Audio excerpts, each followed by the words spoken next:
So now we are going to discuss a related problem in classification after learning about various measures that are available for um, assessing the performance, the classification performance or the prediction performance of classifiers. Okay, so we have seen different measures that are available, and so given a set of data or set of data in the confusion matrix, how you can compute the different measures of classifier performance. That is what we have seen so far. Now, before we go on to understand how these different measures can give a researcher or an analyst different insights into the performance of the classifier, let us also be aware that in certain cases involving classification, there is a problem, there is a peculiar problem known as class imbalance problem.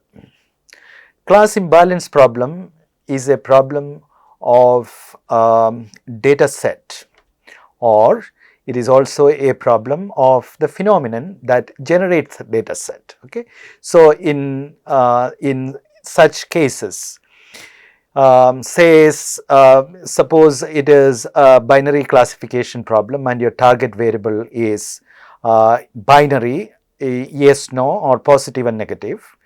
So in certain cases like fraud detection, okay, the number of fraud versus non-fraud transactions, just think about it. If it's credit card transaction, the number of fraud transactions would be relatively much lower than the number of non-fraud or number of credible transactions, number of good transactions. Okay, so fraud transaction, the number of records that involves fraud transaction, if you take 100 records, or if you take, in 100 records, you may not find a fraud transaction at all.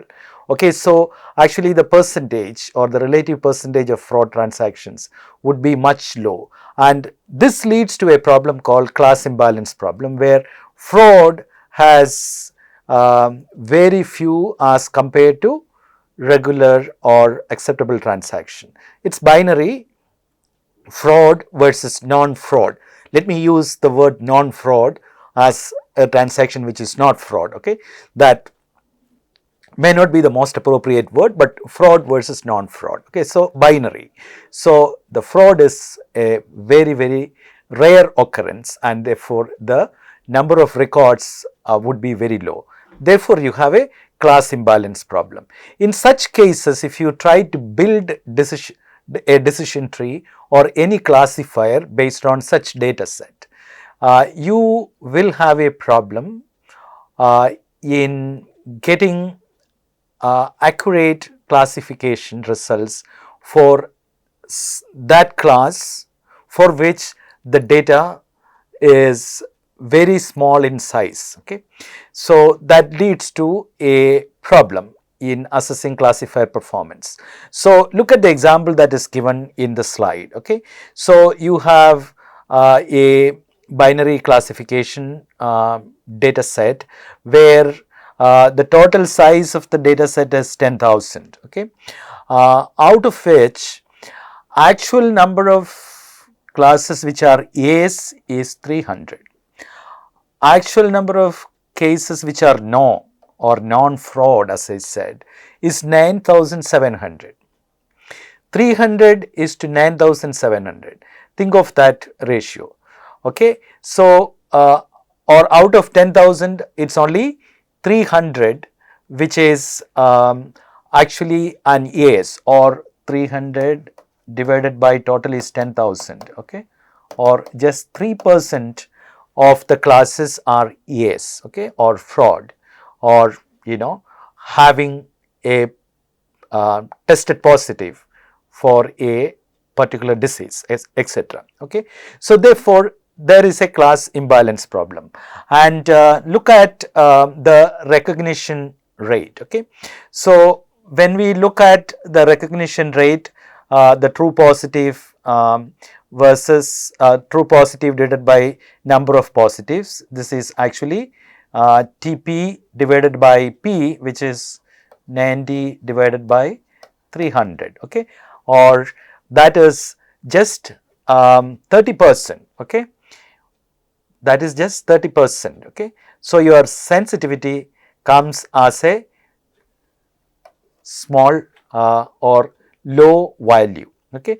But look at the other phenomenon, which is your specificity or true negative recognition rate, okay.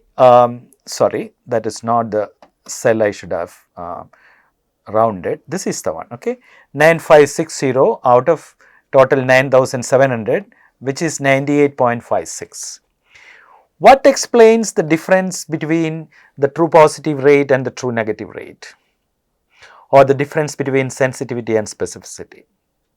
Okay, the simple reason is that the number of classes that are available with positives are very small in number proportionately, and therefore your classifier is not trained well, okay, to perform prediction well, okay, or to perform classification well, okay, and you have that problem. If you have a more balanced data set, and if the classifier was trained based on that balanced data set, then you would expect a more comparable performance in terms of sensitivity and specificity, okay. So this is a problem with data, or this is a problem with the phenomenon, and you cannot change the phenomenon, okay, but you can work with the data, okay, you can work with the data, and there are certain techniques that have been proposed to address this problem of class imbalance, okay. So number one method, of course, is to look at class specific measures of accuracy, and that is what we have been doing. So since in this case the specificity is measured with a much larger data set or part of the data set than sensitivity, therefore, and if your interest is in true negatives and your interest is not in true positives, okay, then you are fine, okay, so you don't have a problem, okay. For example, we have already discussed that specificity is equal to true negative divided by negatives is equal to 1 minus false positive divided by negative. So false positive is actually negative, okay. So in situations where, or in cases where, or in problems where you are worried about false positive and false negative is not a problem. We discussed as an example credit business yesterday, okay. You don't want false positives, whereas in a medical diagnosis you don't want false negatives, okay. So depending on what is your focus, okay, if your measure is good enough for you because that is the measure that you focus on, then you are fine, okay. But if not, so in this case, if false negative is going to bother you more, then you don't have a good classifier here because its recognition rate is very low or its sensitivity is very low. So therefore, you have the next alternative, which is about working with the data set itself, okay. So there is actually a class of methods known as subsampling, okay.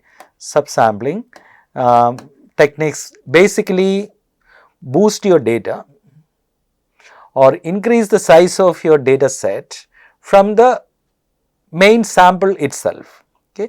The main sample itself is used to increase the size of the data set, or from the main sample you can do two things, and then you can also use a more advanced technique or more optimum approach known as synthetic minority oversampling technique. But before that, look at what are the first two techniques. One is oversampling. Okay, so you try to increase the size of the minority class by oversampling or boosting that particular category. Or the other workaround is you do undersampling. Okay, you reduce the relative size of the other class for which the data volume is high. Okay, so either make minority more or increase the size of the minority or reduce the size of majority. Okay, and SMART is a compromise, and it's not a compromise, it's a much more nuanced technique for minority oversampling. Okay, I'm not getting into the details of how a SMART technique or algorithm works, but it is a method to oversample the minority class so that there is a fair representation of both the classes in the data set itself. And after making the data set more balanced, then you build a classifier, and there the classifier performance will be, and the recognition rates will be better. Okay, that's the approach.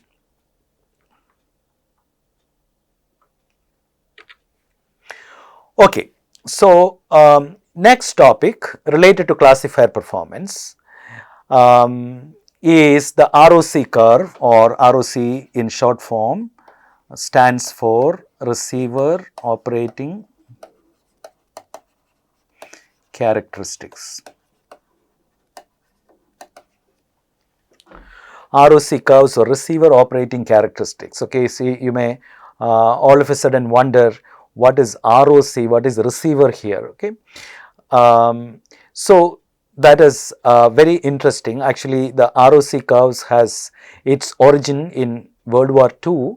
During World War II, there is a particular incident called Pearl Harbor attack, where fighter aircrafts of Japan attacked US military base, US defense base, I am not sure whether it was military, US defense base in Pearl Harbor without any warning.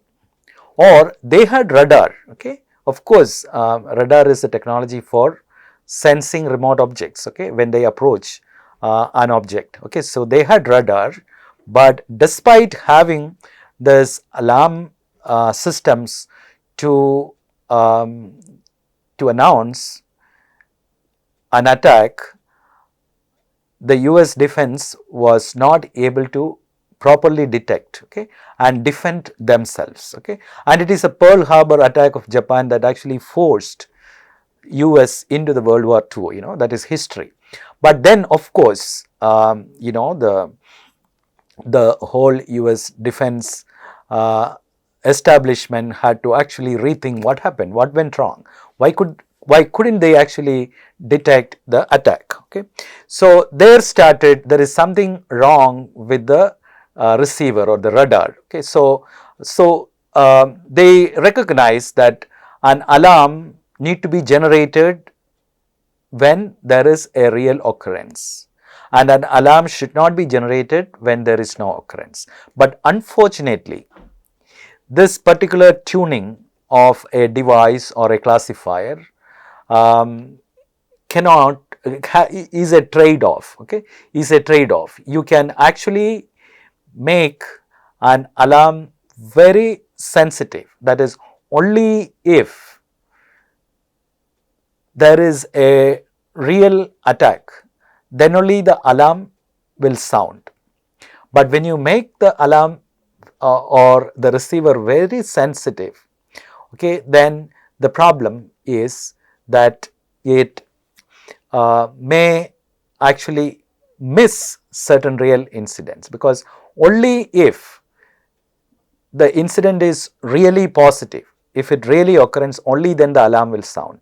But then there is a chance for false negatives. Okay, there was a real occurrence, but since the alarm is, you know, it's like making the admission to a program very strict. Okay, you set a CAT score as 99.99. okay, well, CAT score has its own limitations. Okay, so you may get really top scorers of CAT, okay, but you have the other problem that some students, potential students who missed it by a 0.01 may not make it, but they could have been much more promising students. Okay, so you miss them. Okay, there are a lot of false negatives, okay, who could have been admitted, which could have been a real incident, but because the alarm is tuned to be extremely sensitive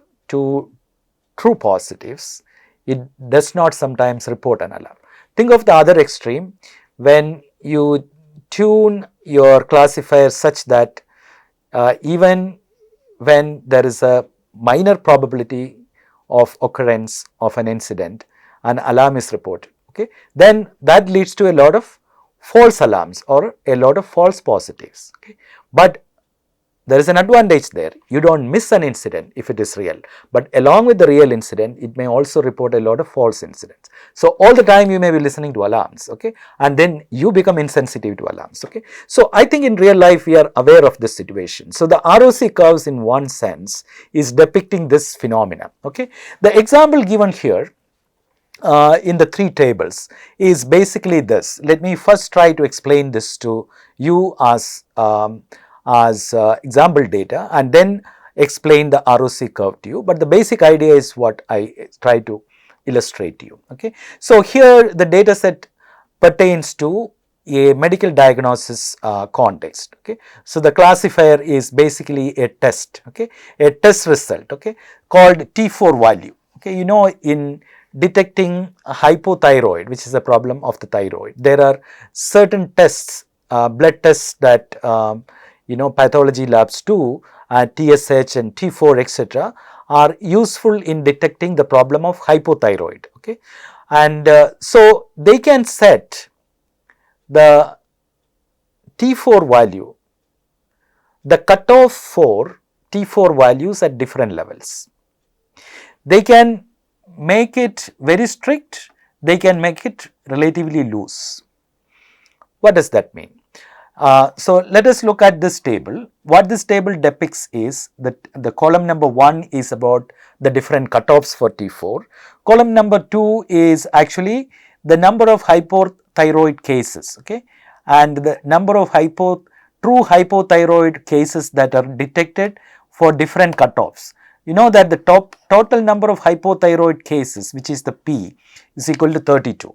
Okay, total P is 32. Okay, but there are also euthyroid cases which may also get detected as hypothyroid when you change the T4 value. Okay, so there are actually 93 euthyroid cases, or the number of euthyroid cases are not hypothyroid cases. Okay, so look at the results now. When you keep T4 value cutoff at 5 or less, okay, of the 32 cases, 18 get detected. Okay, so the true positive is 18. Okay, the true positive is 18. What does that mean? 7, 4, 3, etc. should have been detected, or the 14 cases should have been detected. Okay, but they were not reported as true positives. They became false negatives. Okay, so you can see that when the 18 is detected, so 18 by 32, which is 0.56. Okay, 0.56 is the true positive rate. Okay, when the cutoff is 5, but when the cutoff is 5, there is also a false positive. A particular case of which is actually euthyroid also got reported as hypothyroid. So you have one case which is false positive. Okay, 1 divided by 93. Okay, 1 divided by 93. Okay, this is 18 divided by 32. Okay, so that is the false positive rate. Now look at what happens when you change the cutoff. When you make the T4 value more relaxed, just like changing the CAT score, okay, from 99.99 you make it 95, okay. You see that more true positive cases got detected, 18 plus 7, okay, 35, which makes it 35 divided by 32, okay. I'm sorry, 25, okay, I'm sorry, this is 25, okay, 18 plus 7, which is 25, okay, 25 by 32 got detected, or that is 78% got detected. But what happens when you relaxed, some cases which were not hypothyroid also got detected as hypothyroid, because you relaxed the norm, you relaxed the cutoff, okay. So 17 plus 1, 18 cases now become actually false positives, okay, or 18 by 93. Okay, that is a false positive rate. And similarly, you further relax it, you make it 9 as the cutoff, then another 4 gets added. So 91% of the positives get detected, but alongside you can see false positives, okay.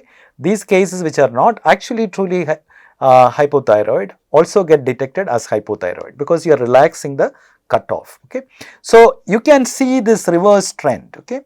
When you increase the true positive rate, okay, the false positive rate is also increasing. When you try to increase the true positive rate, the false positive rate is also increasing, okay. When you make any cutoff relaxed, okay, you will get more positives, but along with that you will get more false positives also, because your condition is relaxed, okay. That is the simple rationale here, okay. And you can again see that when sensitivity increases, specificity decreases, okay. Specificity decreases. There is a inverse relationship between sensitivity and specificity. Specificity here is nothing but 1 minus false positive divided by negative, okay, or 1 minus 0.01, which is this is nothing but false positive divided by n, okay. We have seen that already. So when sensitivity increases, specificity decreases, okay. This is another relationship.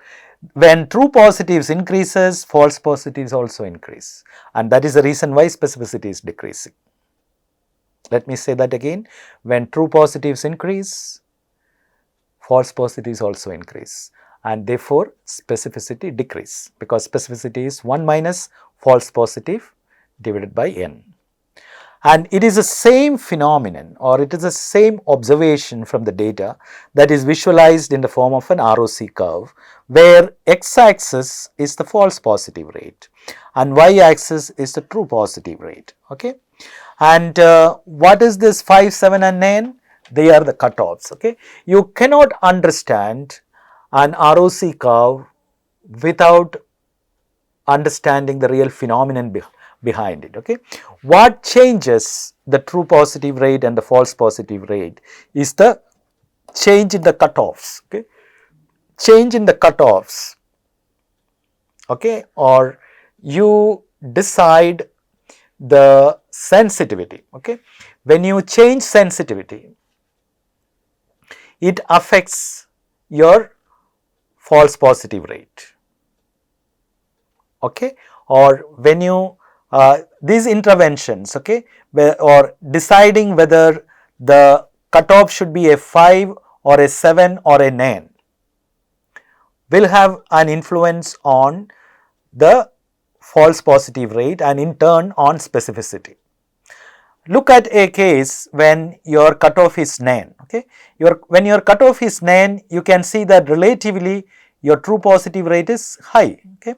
You have reached a true positive rate which is close to 0.91, okay. This is 0.91, you reach 0.91, but what happens to the false positive rate? The false positive rate is 0.58, we have seen that already, 0.58, okay. So when true positive rate is increased, false positive rate is increased, or when you increase the cutoff or when you increase the sensitivity. Okay. Basically, your true positive rate is increasing here, or your sensitivity has increased. Alright. So, when you increase the sensitivity by changing the cutoff, your false positive rate also increases. But look at a true positive rate or sensitivity here. Okay. The sensitivity here or the true positive rate here is 0.56. It is 0.56. Okay. That is the cutoff, which is 5. Okay. It is 0.56. And what about the false positive rate? It is very low, 0.01. Okay. Your sensitivity is low, then your false positive rate is also low. But we already know that when you make the true positive rate low, whatever you get are really positives. You don't get false positives. You are very sure about what you are getting, but you are missing out a lot of potential positives. Okay, you are missing out this range. Okay, who are actually positive, but you are not able to detect them because you have set your sensitivity at a low value, which is 5.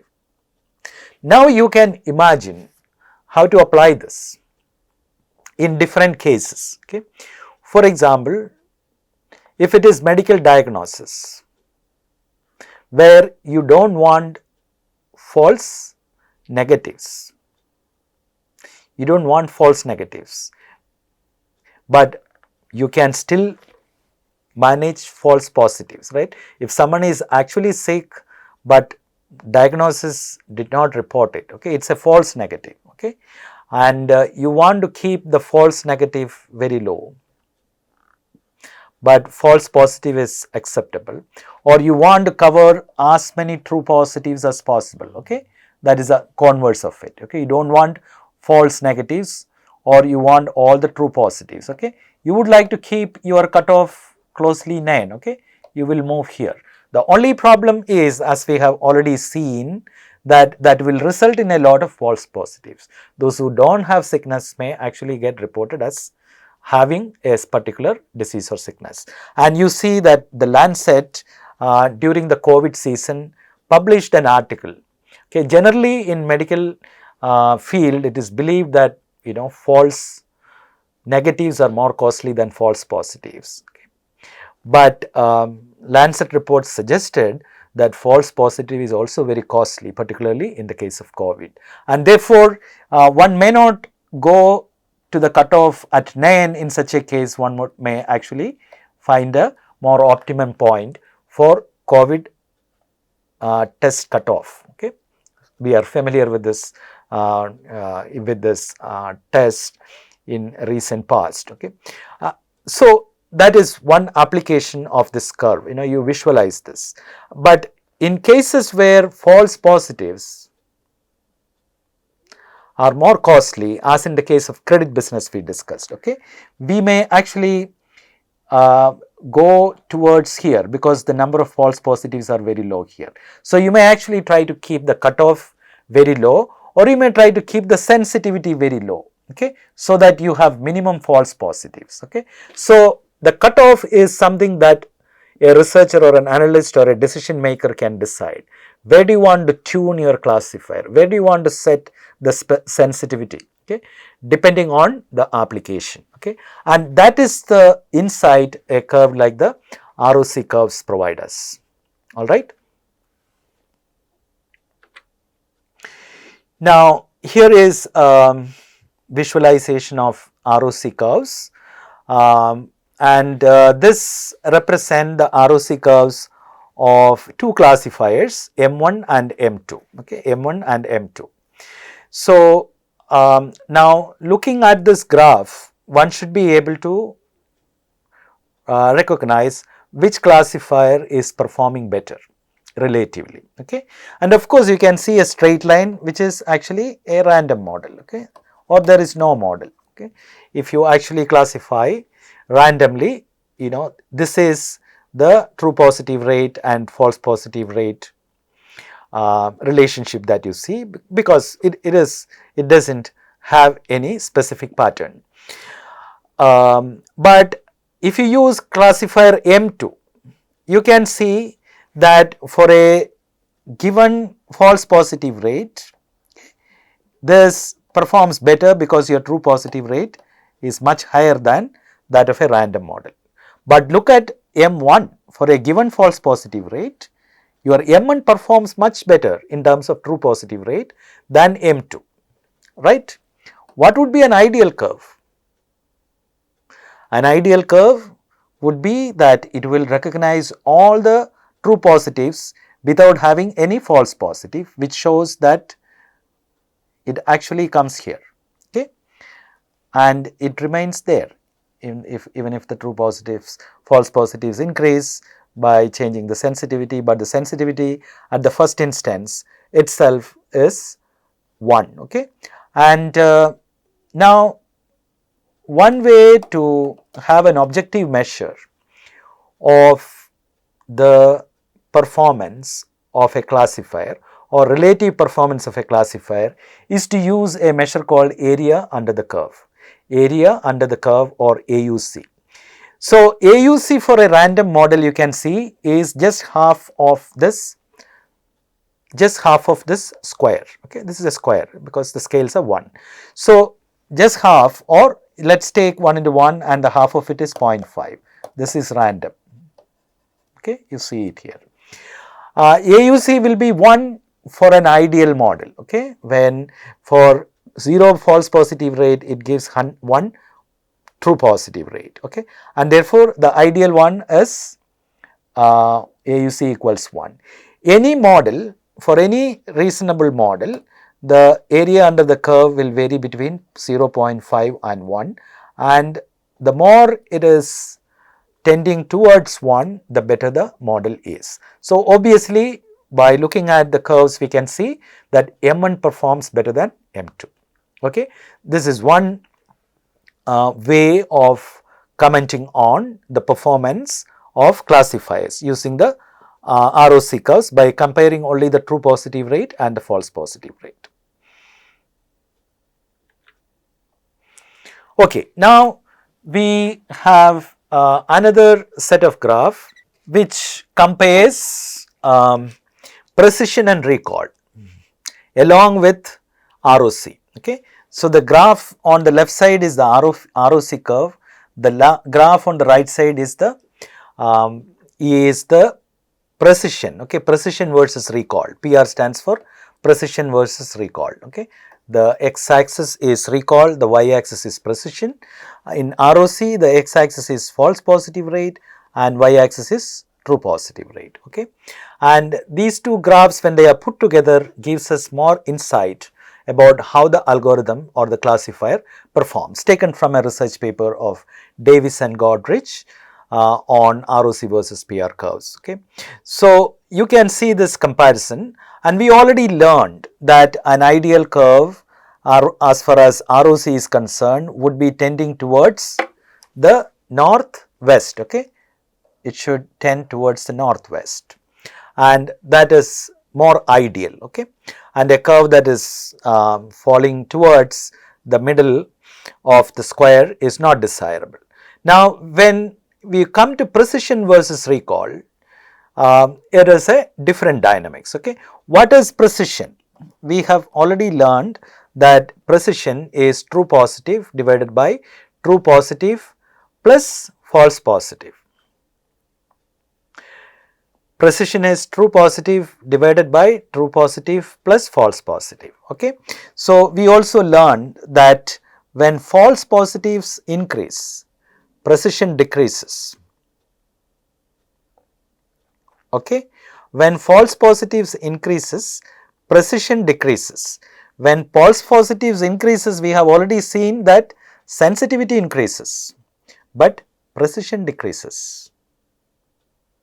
ROC curves informs us about sensitivity and how this is related to the false positive rate, okay. And we know that if you are willing to increase the cutoff so that we let in more false positives, obviously the sensitivity increases or true positive rate increases, but that is not enough. we also look at a countermeasure which suggests that alongside the false positives has also increased, and that measure is precision. So, recall is TP by TP plus false negative, which is same as TP divided by positive. Okay, positive is nothing but the sum of true positives and false negatives. Okay, and this is nothing but sensitivity.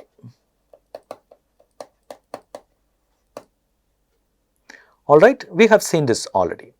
So, what is actually plotted here in the x-axis is sensitivity, which is recall. Okay, so it is called precision recall curves. It is not generally called precision sensitivity curves, but conceptually it is the same. Okay, so recall may be increasing, okay, or sensitivity may be increasing, but what happens when sensitivity increases? Precision decreases. When sensitivity increases, precision decreases. Why? Because false positive increases. Okay, you are increasing the false positive when you are increasing the when you are increasing the true positive rate or recall. So therefore, what is a more desirable curve? We don't want precision to go down, right? We don't want true positive, false positive rate to go up to classify true positive rate or sensitivity. So therefore, the more a graph is towards the north east, the better the graph is, because you are getting higher precision, okay, when the sensitivity increases. But if a graph is tending towards that, then it shows that when you increase sensitivity, precision is falling, or false positives are increasing too much. But along with sensitivity, if false positives are not increasing that much, you get a better shape if the graph is towards the north and east. Okay, and that is the sort of insight that you get on the trade-off between sensitivity and precision, or precision and recall.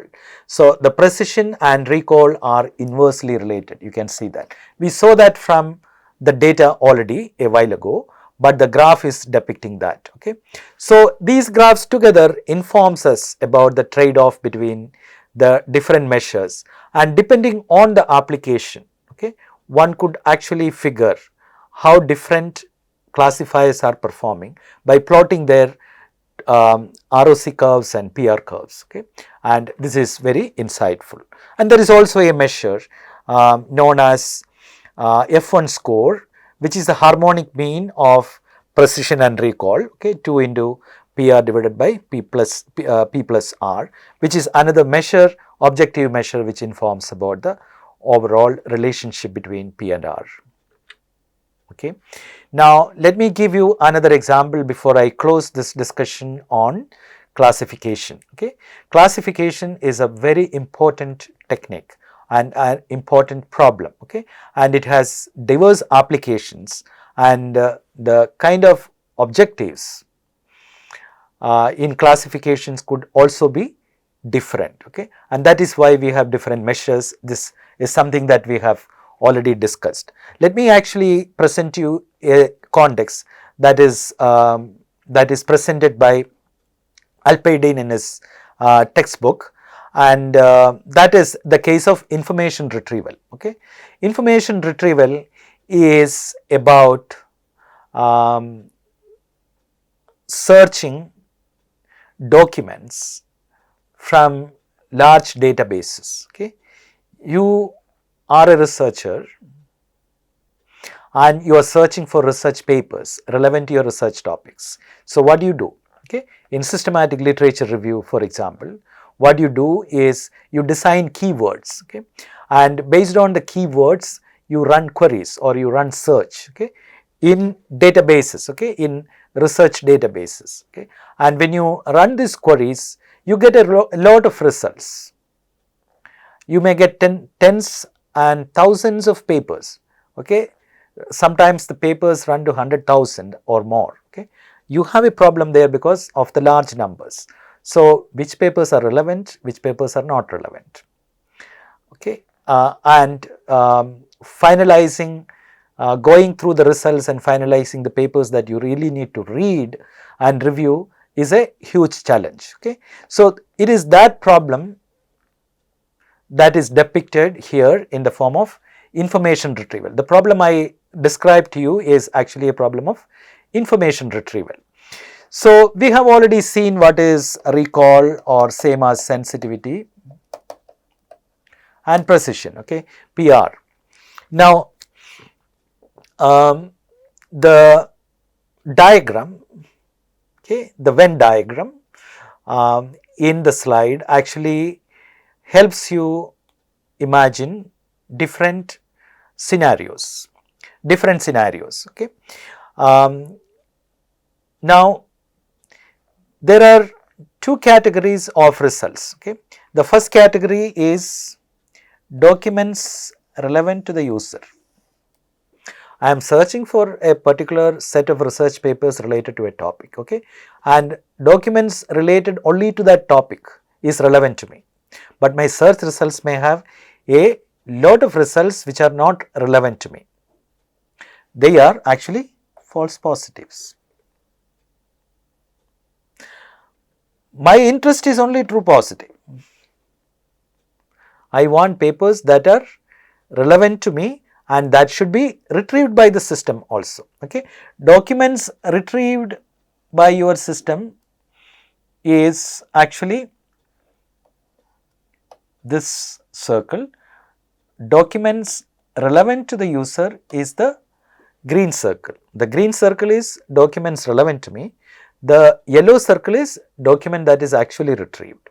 And I can see that document that is retrieved and relevant, which is the intersection, and that is a true positive, is a subset of all the documents that is relevant to me. And it is also a subset of documents that is retrieved. Now, in this case, looking at this, there are three scenarios, okay, and I want you to work with me in understanding and appreciating what each of the scenarios represent. Okay. Number 1, recall is equal to 1, but precision is less than 1. Recall is equal to 1. That is, sensitivity is equal to 1. What does that mean? Sensitivity is equal to 1 when Tp is equal to P, right? Sensitivity is equal to 1 or recall is equal to 1 when Tp is equal to P, meaning all the positives, all the documents relevant to me have been retrieved. So, it is exhaustive, collectively exhaustive, or the green circle has gone inside the yellow circle. The retrieved documents have all the relevant documents, or all positives have been retrieved. Therefore, sensitivity or recall is equal to 1. But there can be a situation when precision is less than 1. When does that happen? Okay, you have a lot of documents retrieved, but the relevant documents is this, okay, but a lot of false positives. Okay, this is complete positive. So, the results contain all my relevant documents, nothing is left out, but I now have to skim through the entire large number of relevant documents that have come, which are false positives, to get my positives. Okay, that is not a very desirable situation. Okay, so this is the case 1 when all true positives are exhaustive, but lot of false positives. The other case is when precision is equal to 1 and recall is less than 1. What is that situation? Precision equals 1 only means that FP equals 0, correct? There is no false positive. There is no false positive, okay? It is TP by TP. So, all positives that have been identified are positives, are truly positive. There is no false positive. There is nothing that is reported as false positive. So, what happens here? Okay, the search result is not exhaustive. Why do I say that? Recall is less than 1. Recall less than 1 means TP is less than P. TP is less than P, or the search did not accomplish the full results. Okay, whatever it has reported, they are all positive. There is no false positive. Okay, but the search is not exhaustive. Okay, it is like the circles moving the other way around. Okay, there is no false positive. Okay, and therefore there is only one circle, and that circle is the circle of positives. But not all the relevant documents have been identified. Not all the relevant documents have been identified. Okay, and therefore lot of false negatives. Okay, lot of false negatives. Okay, false negatives is high. Okay, that is why you have a situation when true positive is less than P. Correct? Now, what is the ideal condition? Okay, you don't want a search where you get a lot of junk along with useful material. You don't want a result where there is no junk, but the result that is obtained is not exhaustive. You want your results to be sound, okay, where precision should be 1 and recall should be 1. Okay, and that is the ideal expectation. But the search results are satisfying, or information retrieval is satisfying when both precision and recall tend towards 1, not just the one, not just one alone. Okay, just because you have precision 1 or there is no false positive is not completely satisfying if recall is low, because you are missing lot of positives. Okay, and on the other hand, if you have a lot of irrelevant materials, that is again a problem. Okay, it adds to the complexity. So this case again enables you to appreciate the need for these two measures, recall and precision. Okay, and the need to look at both the measures together to understand how the classifier is performing. Okay, with that I close this lecture on classifier and classifier performance, and we would now move on to understand how a classifier algorithm works, and for that I am going to take decision trees as a special case or a special group of algorithms. Okay, within decision trees there are different types of algorithms. So we will discuss the broad concepts related to decision trees, and then also apply decision trees to solve a real life problem with a data set. Okay, and that is our effort in the subsequent sessions.